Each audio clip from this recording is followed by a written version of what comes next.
Hi, and welcome back to Focal Point AFR Talk. Brian Fisher is my name. Program is Focal Point. Glad to have you on board in the conversation. 888-589-8840. And don't forget that this week is National Collection Week for Operation Christmas Child with Samaritan's Purse. You can go to SamaritansPurse.org. This is where you can get all the information you need about what goes into these shoe boxes. These shoe boxes go to 130 countries around the world to needy children. These are poor children. This may be the first gift that many of these children have ever gotten in their lives. And so they go out in the name of Jesus Christ. They're delivered by workers in the name of Jesus Christ. There's a presentation of the gospel in every one of these shoe boxes. You get a shoe box. You go to SamaritansPurse.org. It'll tell you exactly what kind of things are appropriate to go in that box, how you can seal it up, and where the collection sites are. There are 3,700 collection sites around the country. You can find one that's close to you. This is National Collection Week. Great project to do as a family. Again, so go to SamaritansPurse.org and get all the information that you need. Let's grab a quick call. Let's go to Stephen, Huntsville, Texas. Stephen, welcome to Focal Point with Brian Fisher. What's on your mind? Brian, thanks so much for taking my phone call. Yes, sir.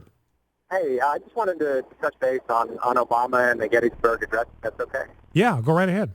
Hey, there's two things that could have happened. Either he is deliberately trying to undermine Christianity in the country, or what might even be worse is that he does believe a little bit what this country's about, but he doesn't have the backbone to stick up to his constituents who he's beholden to, because he knows that would be political suicide. Especially, the Gettysburg Address, the Civil War was partly fought to free the slaves. As the first black president, he really should have honored Abraham Lincoln's true words, I feel, and it was kind of a disgrace. I was a little disgusted when I heard the news earlier today. Well, it's interesting to me, Stephen, that it's a mystery to me. I mean, my explanation, the best explanation I have, is that he knew he'd recorded a version of the Gettysburg Address that deliberately omitted God for whatever reason, and he was going to get drilled for that. He was going to get hammered for that, and he just decided he didn't need the aggravation.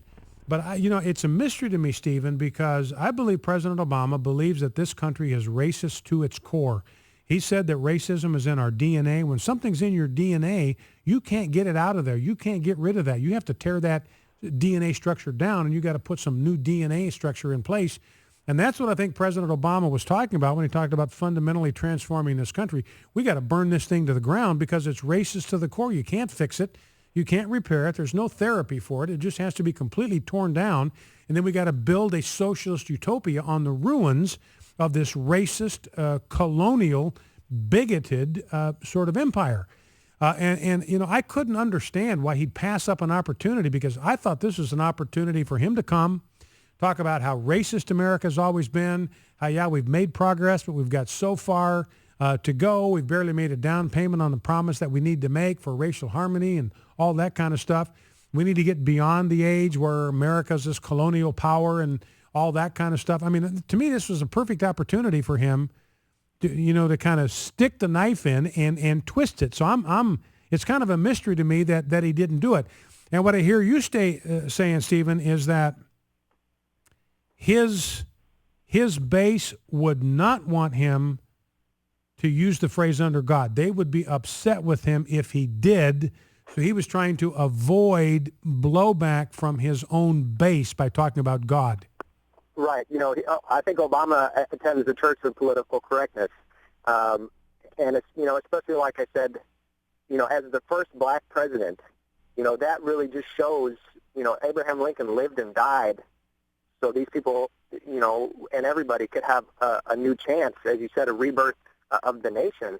And for him to cut that phrase out, I think it was a slap in the face to all of Abraham Lincoln's efforts, and I think he's unhappy, Well, and I agree with that. And you look at his track record, Stephen, where 6 or 7 times he deliberately omitted the Creator from when he recited the Declaration of Independence.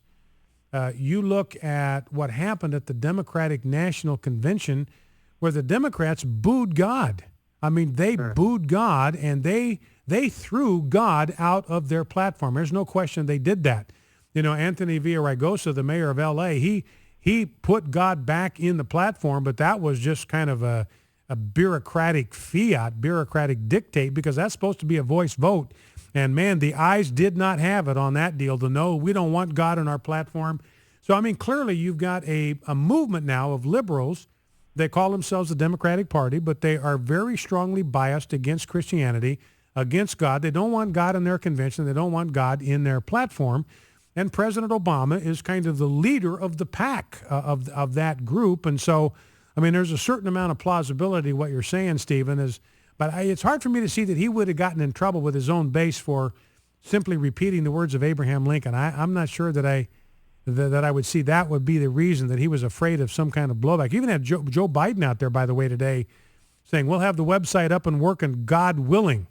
So, I mean, desperate times call for desperate measures. So even Joe Biden now was willing to call on the God that they threw out of the party and threw out of their convention. So you got that, Jeff? You got the audio of Joe Biden?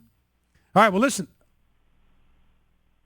Oh, okay. Well, listen, appreciate the call, Stephen. Thank you for that.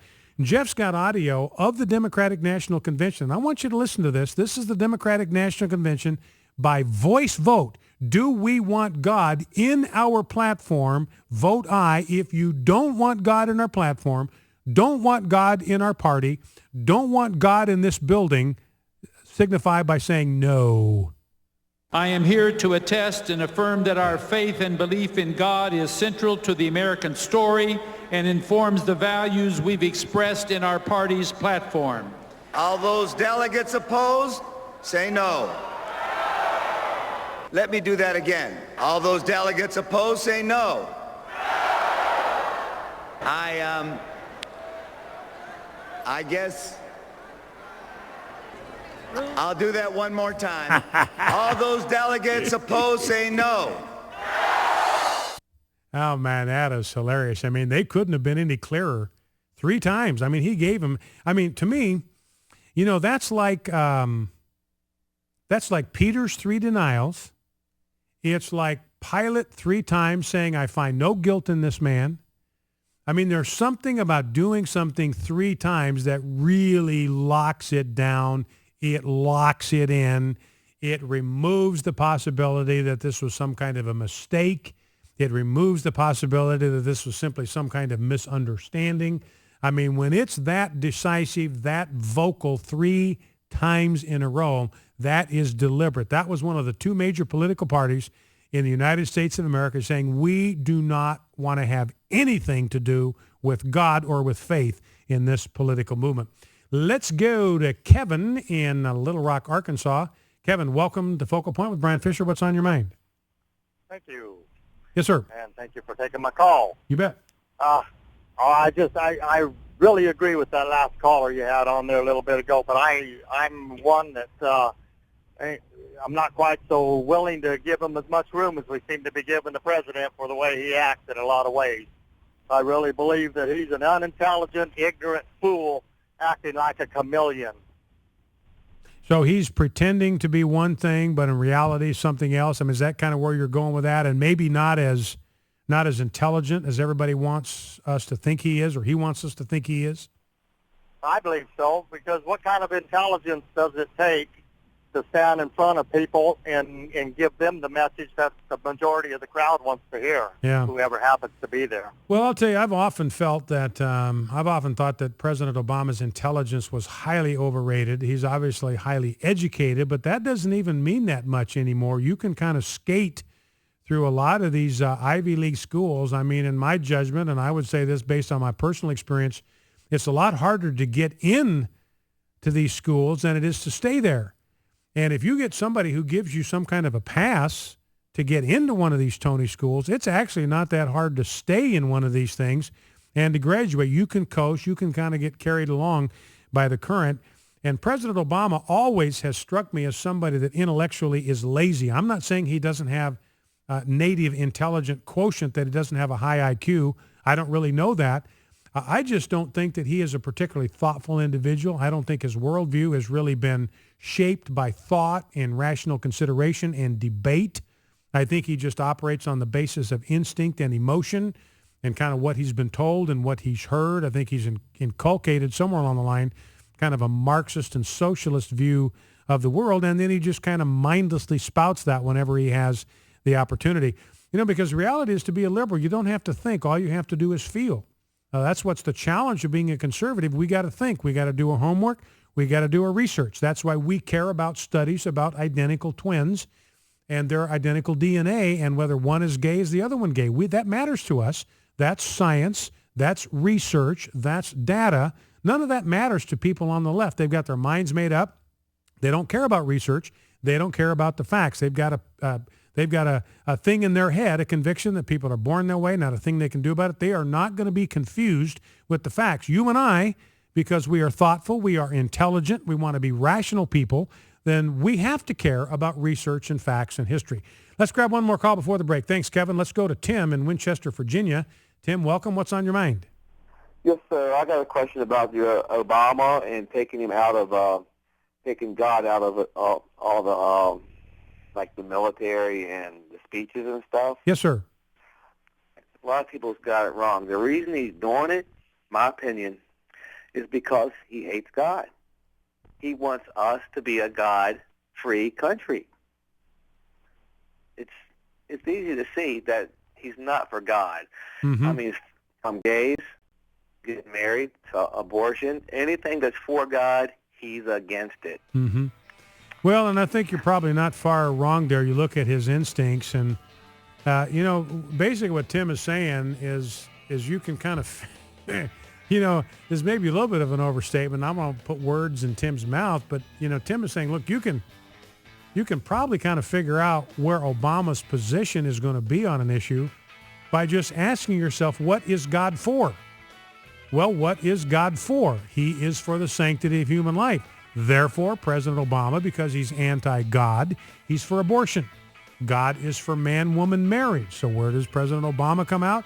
He's for the homosexual agenda. God is for religious liberty. Where does Obama come out? He's against religious liberty. So, I agree with Tim that there's just this fundamental impulse, energy here that's dark and it's strong and it's powerful, that is against the Judeo-Christian tradition in American life. Focal Point, AFR Talk.